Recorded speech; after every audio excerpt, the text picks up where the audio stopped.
Succinct.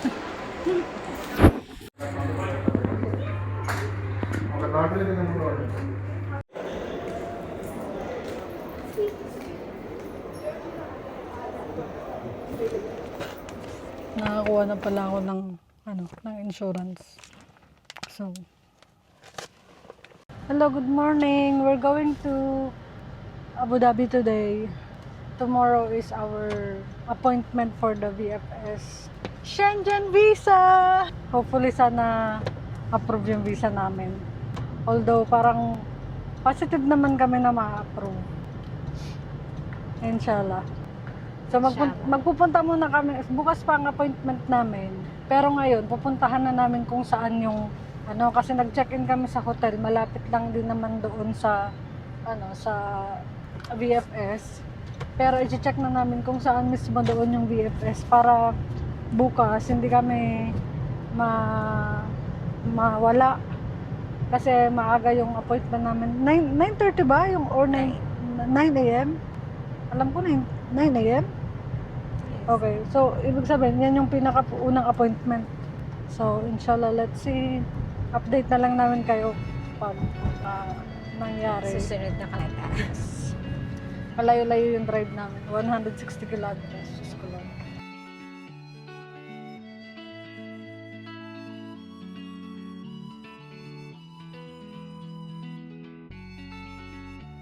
Yes. So, nandito na kami ngayon sa sa Abu Dhabi. Kumain muna kami dyan sa McDonald's. Pahinga lang din kasi pahilo na mag-drive. And then, 30 minutes pa, nandun na kami sa BFS. Then, after that, lakad-lakad lang siguro. Hindi ko alam kung anong meron doon sa mall na yon. Kung meron mapapasyalan doon, matatambayan.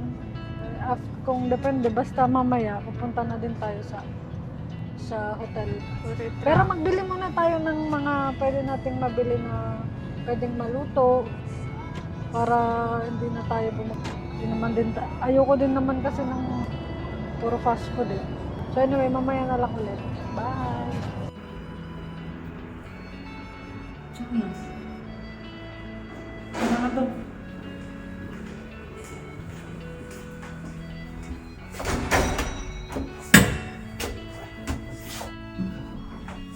Wow, how are you? Today is the day. What?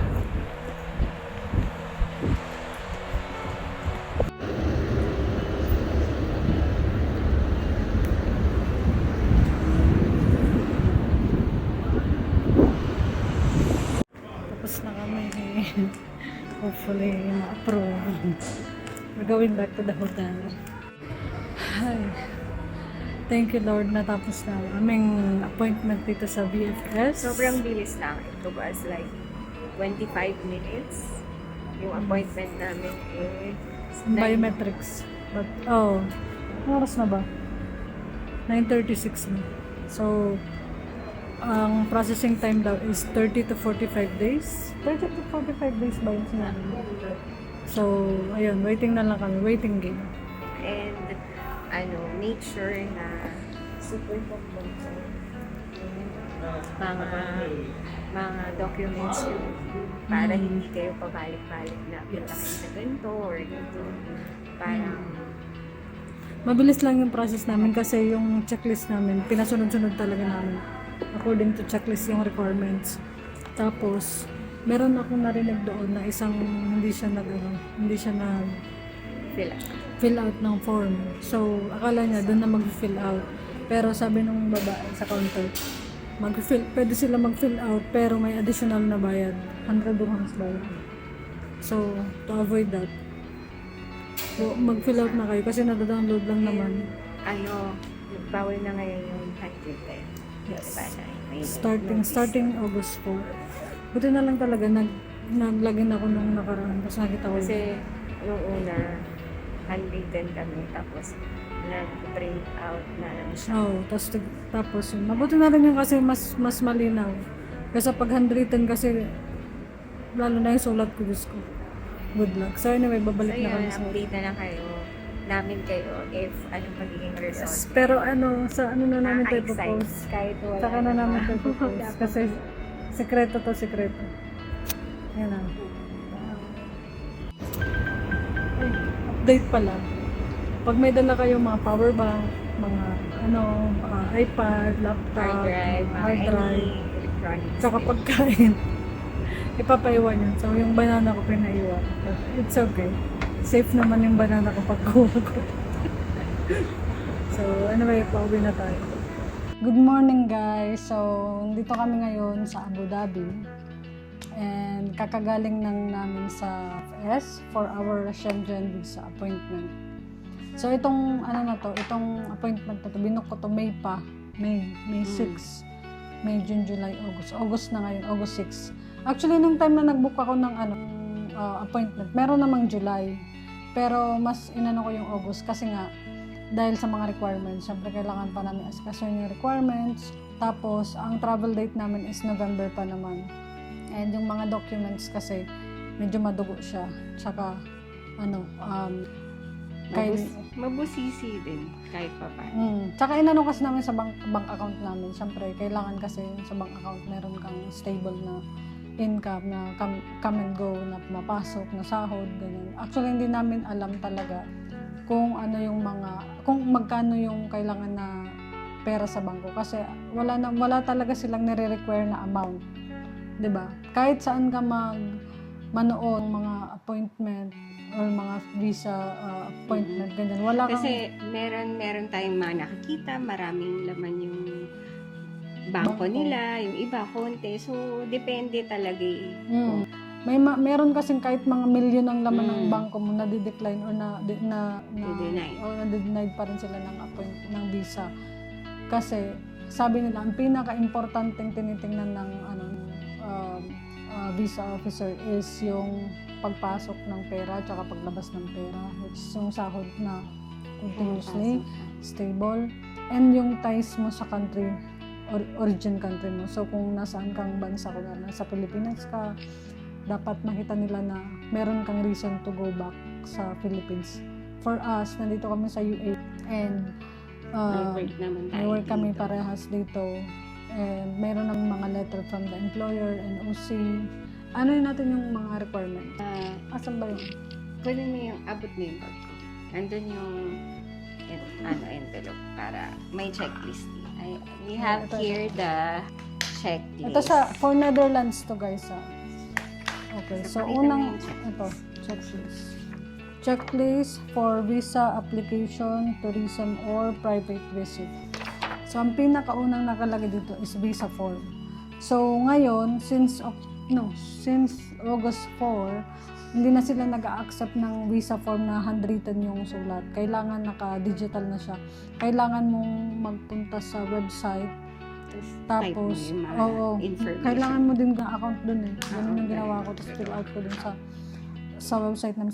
Download mo na lang yung form, which is okay kasi at least malinaw yung mga details. Unlike pag nag-handwritten ka, syempre hindi naman lahat maganda ang sulat, di ba? Tulad ko. Sulat doktor ako. So, yun ang pinakauna. Sunod is travel documents. Yung passport. So, for us, passport lang naman, no? Yun lang yung meron kami. And then, kailangan din ng copy ng pages ng passport. Yung, hindi naman lahat kahit yung blank. Yung may mga tatak lang. May mga tatak lang. Para alam lang nila na ito yung mga bansang napuntahan na, ganyan. Saka make sure na may blank na merong page. Ito, kailangan, unang-una, yung passport mo is valid 3 months from the date you leave the Shenzhen area. So, halimbawa, babalik ka aalis ka ng November, no? Dapat valid siya at least 3 months from hanggang November. Makabalik ka. Hanggang makabalik ka. Tapos dapat merong 2 empty pages sa passport mo kasi doon nila ilalagay yung visa mo.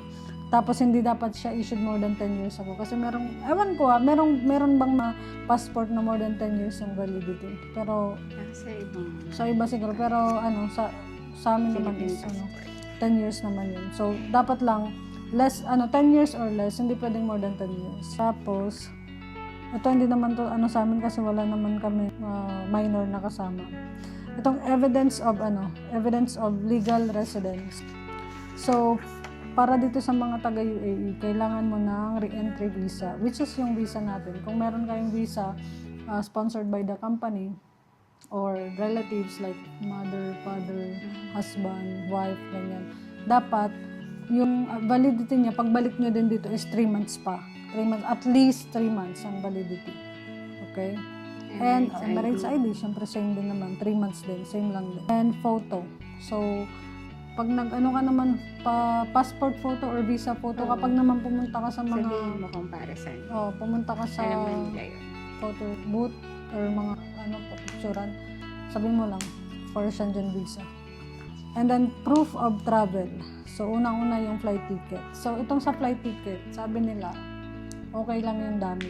Okay lang yung dami ticket. Kasi nga, syempre, kapag hindi naman 100% assurance na ma-approve ka. So, syempre, sayang yung pera kung masasayang yung ticket mo, di ba? And verifiable evidence of sufficient means of subsistence during intended stay, such as credit card, valid throughout the intended stay, or bank statement. So, for us, bank statement lang ang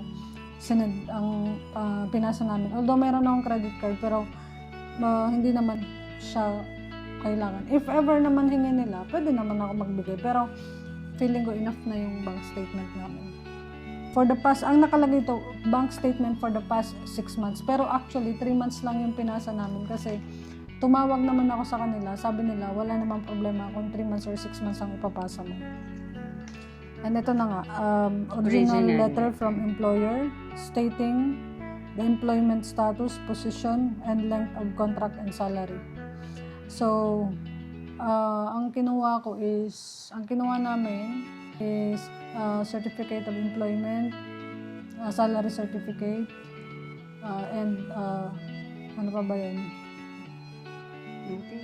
No objection. No objection letter. Kumuha kami ng no objection letter. Kailangan kasi yun na requirement yun na, wala siya dito, no? Pero requirement kasi yun na pag magta-travel ka, dapat, ewan ko sa Schengen visa lang o sa lahat, pero dito sa Schengen, kailangan siya ng no objection letter from the company na okay lang sa kanila mag-travel ka. Nakalagay. Na naka-indicate doon din yung date ng travel mo. Oo, tsaka na kung kailan ka babalik na. Nakalagay doon na kapag pagbalik niya, employed pa rin siya sa amin, ganyan. Sa akin naman, meron akong additional na hiningi, like employment confirmation stating, kasi yung sa akin is magkaiba yung nasa Emirates ID ko and then yung sa job description ko or job, ano tawag doon?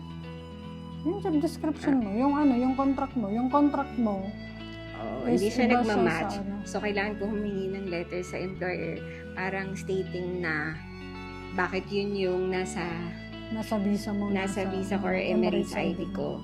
Ganon. So, yun lang naman. And then, kapag naman self-employed ka, dapat meron kang valid trade license. So, kasi hindi ka naman pwedeng self-employed ka tapos wala kang mga papers. Dapat valid, hindi siya yung self-employed ka lang na fly-by, Dapat may lagang trade license. Tapos, for tourism, kailangan mo syempre ng accommodation. So, marami namang mga Sa booking.com sa booking.com, so meron pang mga iba na pwede kang mag-book ng hotel na pwede i-cancel and hindi mo kailangan bayaran on the spot. Yung doon ka na magbabayad. Tapos, kung meron kang invitation letter from maybe family, friend, ganyan, kailangan ng documents nila. Pero ito, hindi ito naman to sa amin kasi wala kaming friends. I mean, meron kaming friends, pero ayaw na namin i-abala sila para dito. And then yung proof of health insurance. So, meron kaming kinuhang insurance na siyempre under sa aming dalawang name, magkahiwalay. Tapos, valid siya throughout the duration ng stay. So, ang nakalagay lang naman dun sa stay namin is November 23. And $50,000 US dollars yun. Pero, ang required lang nila is 30,000 euros. mas malaki pa rin natin yung 50,000 US dollars. Although mas malaki ang value ng euro, pero pag kinonvert mo, mas malaki ang 50,000. And then, ito, visa.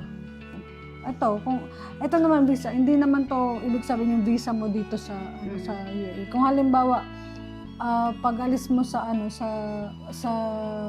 Schengen, pupunta ka sa ibang bansa, let's say US or kung saan mang bansa na may kailangan ng visa. So kailangan mong i-present yung visa mo na doon. Kasi dito naman sa unang ng mga nabanggit namin na visa, is yun yung visa mo pabalik dito sa Dubai, na may visa ka dito sa Dubai. Kasi hindi ka naman magkakaroon ng valid Emirates ID kung wala ka ding valid na visa kasi yan. And then, ayun, nagbayad kami ng 919 para sa aming dalawa. Aside from that, meron na rin akong binayaran online nung nag-book ako ng appointment ng 1995 dirhams ata yun per person. Doon sa 919, included na doon yung courier fee kasi papadeliver na lang namin kasi hindi naman kami babalik kasi malayo. Kasi sa yun pala. Abu Dhabi para i-collect yung passport. Kasi mas magastos kapag i-collect kami, magbubook kami ng hotel, ng gas, ganyan. Kasi nung time na nag-book ako ng appointment, talagang pahirapan, talagang aabangan mo siya, wala sa Dubai. So, ang nakuha kong appointment sa Abu Dhabi. So, mag-renab na natin yun kaysa wala. So, itong pagpaprocess namin is DIY siya. Yes. DIY. Dapat dati, magkuha sana ako ng agency. Parang may bayad ng 500. Mura lang. Actually, mura lang. 500 plus. Pero meron akong natanungan. Diyos ko, hinihingan ako ng 8,000 or 9,000 dirhams ata. So, kung kaya naman, I think kaya naman kasi nagawa naman namin mag-asikaso ng DIY. Pero kung may means kayo, gusto nyo, wala na kayong gagawin, na lang. Pwede naman. Grabe yung 9,000 dirhams. Nakita. Pero yung mga 500 dirhams, ano pa siya Makataro. Oo, justifiable pa siya kasi sila na talaga mag-aasikaso ng mga cover letter pala, tsaka itinerary na nakalimutan natin. So, kailangan nyo pala ng cover letter and tsaka itinerary. Ilagay nyo lang doon kung bakit kayo bakit nyo gusto mag-visit sa nila, sa mga pupuntahan nyo, at saka kailangan makonvince din sila na babalik kayo. Ang sa amin kasi 11th year anniversary namin. Yung November. Kaya yun yung napili namin. Parang never naman kami nagse-celebrate or nagta-travel. So, kasi may pusa kami. And napag-desisyonan na kasi namin. Dito kasi ngayon sa Dubai. Anyway, it's another story for a different video. Pero, just to make it short, dito sa Dubai, ang hirap na maghanap ng bahay kapag meron kang mga alaga. So, napag-desisyonan namin silang uuwi na sila sa Pilipinas. So, ayun. Another vlog. Kasi yung pala namin. So, ang sinasabi ko kanina. Yun. Yung sa cover letter. Yung itinerary. Itinerary. Tais mo. So, yun. Saka, ilagay nyo na lahat ng kung anong mga rason nyo kung bakit kayo babalik. Ako. Pero dun sa itinerary, siguro lalagay mo din yung realistic naman, hindi yung baka yung lalagay mong place na pupuntahan mo is super layo. Alam nyo yung key? ChatGPT.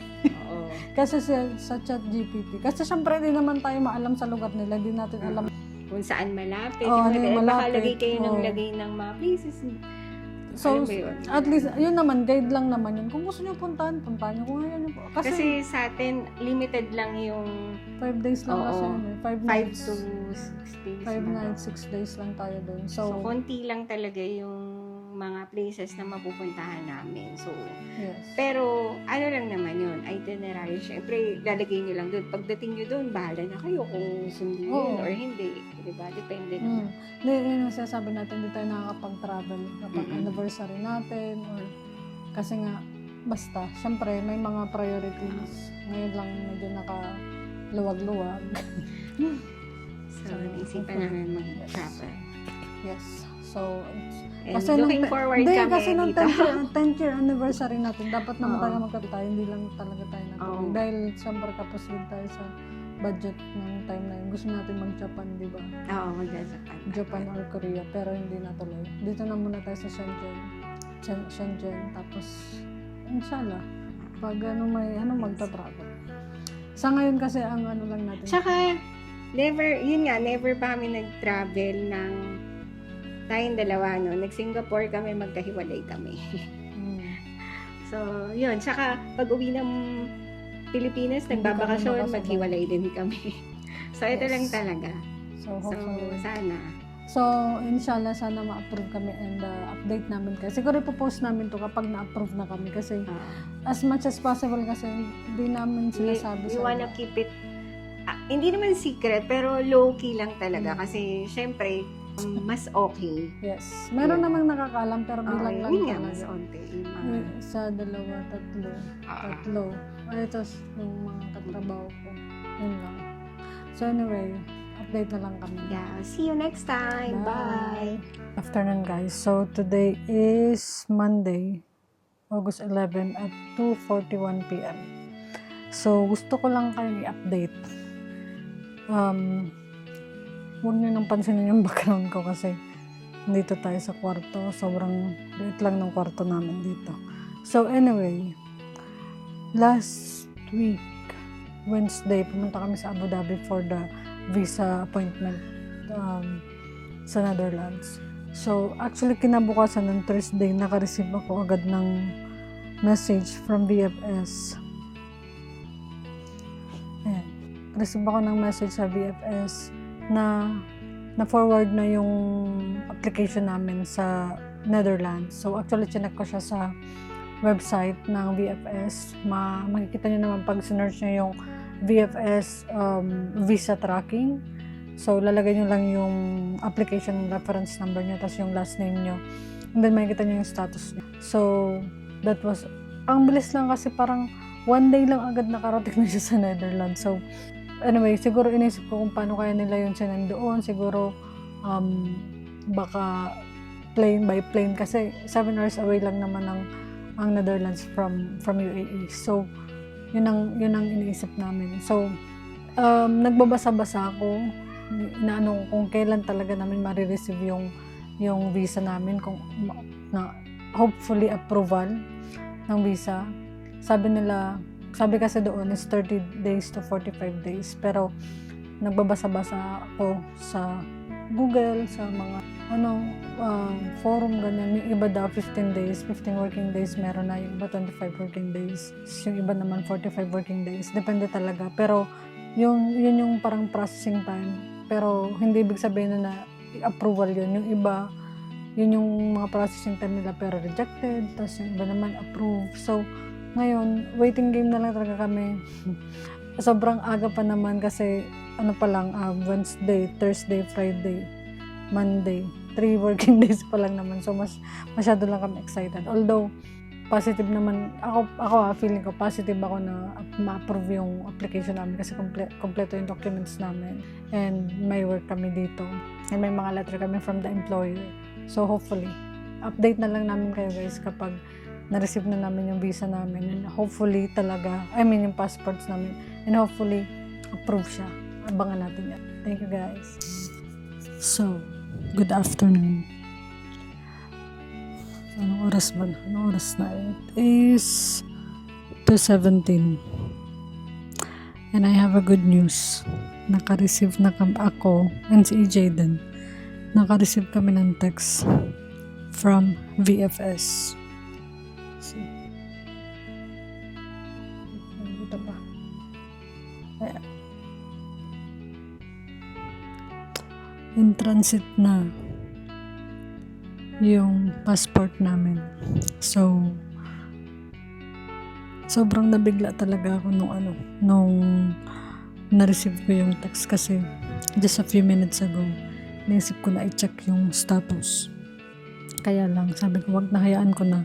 Kasi, kumbaga, magtiwala na lang ako na before mag-end yung 45 days is makukuha ko yung passport namin. And malalaman namin yung result. And after a few minutes, grabe, naka-receive ako ng text. So ito naman, hindi naman siya, actually, it doesn't mean na approve yung visa namin. Pero, alam mo yun, parang in few days, malalaman na namin kung approve. And hopefully talaga, approve yung visa namin. Kasi, yun ang pinakaantay talaga namin. And sobrang saya lang. Kausap ko si EJ ngayon. And, ayun, masaya. Kasi, in few days time, malalaman na namin. So, update namin kayo maybe within this week or maximum by Monday. Ma-receive ko na yung visa ko. So, hopefully, update namin kayo. Thank you guys. At tayo ay magsusundo kay EJ. Grabe, excited na ako pag-usapan namin yung na-receive namin message. Kasi, syempre, since ang namin is magkasabay yung application namin as a group kasi yun. Wait lang. So, since magkasabay application namin, sabay din kami nakaka-receive ng mga updates. And, ngayong araw na to, 2 text agad yung na-receive namin. So, kanina nga sabi ko, naka-receive ako ng text na in transit na yung passport namin. Pero ngayong hapon, late afternoon, bago umuwi, yung mga 4 p.m., naka-receive ako ng message. Kaming dalawa actually, naka-receive kami na message na na-handover na daw sa courier yung aming passport. So, nakaka-excite na nakakakaba kasi hindi namin alam yung result. Pero, I'm positive na approve yung visa namin kasi okay naman yung ties namin dito sa UAE. Paras kami may trabaho. Ako, matagal na ako sa work. Siya naman sa hospital siya nag-work. So, para sa akin na, maganda yung background kasi nga, ako sa work, more than 3 years na ako. Tapos siya naman, although wala pa siyang 1 year, pero sa hospital siya nag-work. Ayun, ano naman yung sahod namin, naman siya. Ang isa lang ang naiisip ko na pwedeng ma-reject kami is because first timer namin, wala kaming travel history. Yan lang yung naiisip kong pwedeng maging rason. Kasi meron naman kaming pera sa bangko, hindi naman kalakihan, pero meron kaming pera. So kumbaga, tsaka 5 days lang naman yung bakasyon namin doon. So ang alam ko sa Netherlands, ang nire-require nila every day na nandun ka is 51 or 53, mga ganyan, between 51 to 55 siguro euros day. So sa 5 days namin, ang required na pera namin kami is nasa 1,000 plus. So sabi na natin 2,000 dirhams. So pasok naman doon yung namin, yung pera namin. So, hopefully talaga, Lord, please give this to us. Excited na talaga kami. Kaya, sunduin na natin si EJ para makapag-chismisa na tayo. Later. Hey mga bag! So, we're very excited because today is the day that we've been waiting for. May dadating kaming delivery and we're just waiting for the courier. Ang status niya here is out for delivery na siya. Hindi ko alam talaga, sobrang halo-halo yung emotions na napipil ko right now, and I'm sure ganun din si Liz while nasa office siya today. So, ayun, let's see later kung ano yung result. Hopefully, ibigay talaga today. So, yun lang for now. Bye! Naka-receive na kami ng text na on the way na out for delivery na yung passports namin. And gusto ko sana buksan na ni EJ pag na-receive niya kasi alam mo yun, parang gusto ko na malaman kung approve ba. Sabi ko, uuwi ako kapag na-receive ka na para mabuksan namin, tapos mabalik ako dito. Depende kung anong oras na ma-receive. And Ganda lista dito na. Wait lang. We're gonna get the parcel.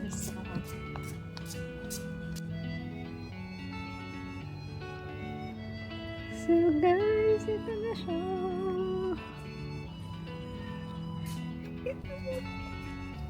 Guys, ito na. Lumating na siya. So, pauwi na rin si Biz.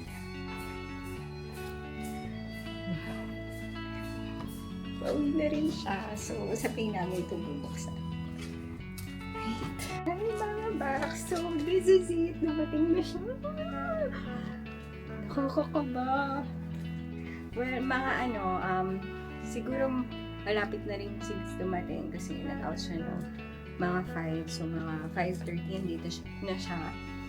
And, it's already 5:20.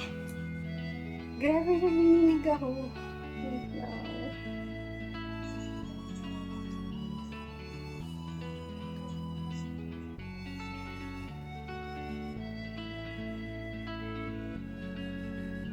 Please, hindi ko pa siya ino-open. Nakaano pa siya yung lalagyan nila. Ay.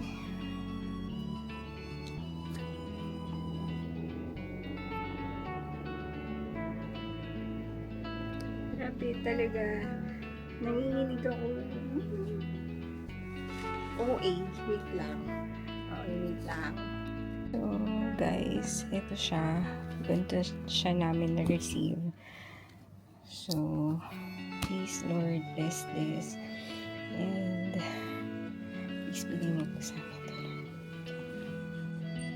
Okay. So, this is it. Malapit na daw si Biz. 5 to 10 minutes. Dito na siya. And grabe, sobrang lamig ng kamay ko kung mahahawakan nyo lang. And grabe, naging pasmado na ako. Sobra talagang nakakanginig. Ganito pala yung feeling, no? Yung hindi mo alam kung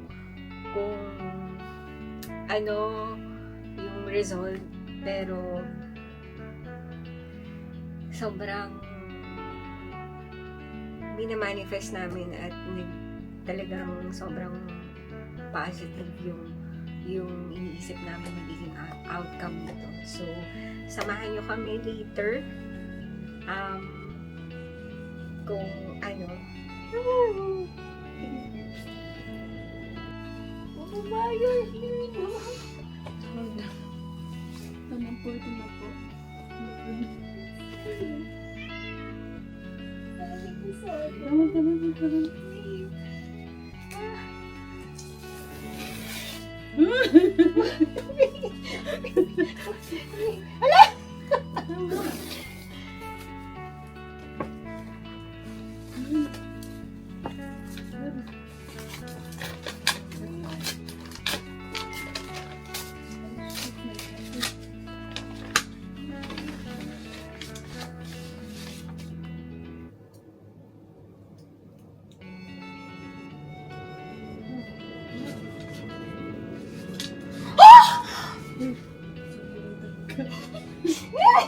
Wait lang yung akin, narapan.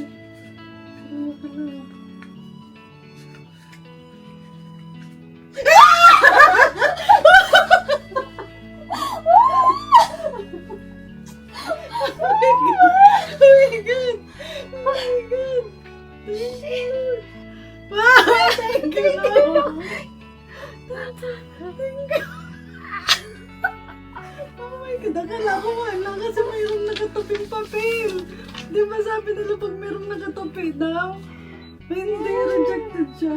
Wala ako. You have been issued a visa? Thank you, Lord.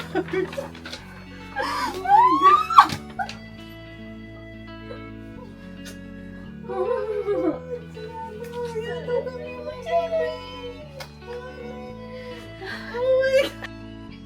Hayop ka, ano? Ano Wait na? lang. Visit ka na. Wait lang. Pade, congrats mo ko, Pade!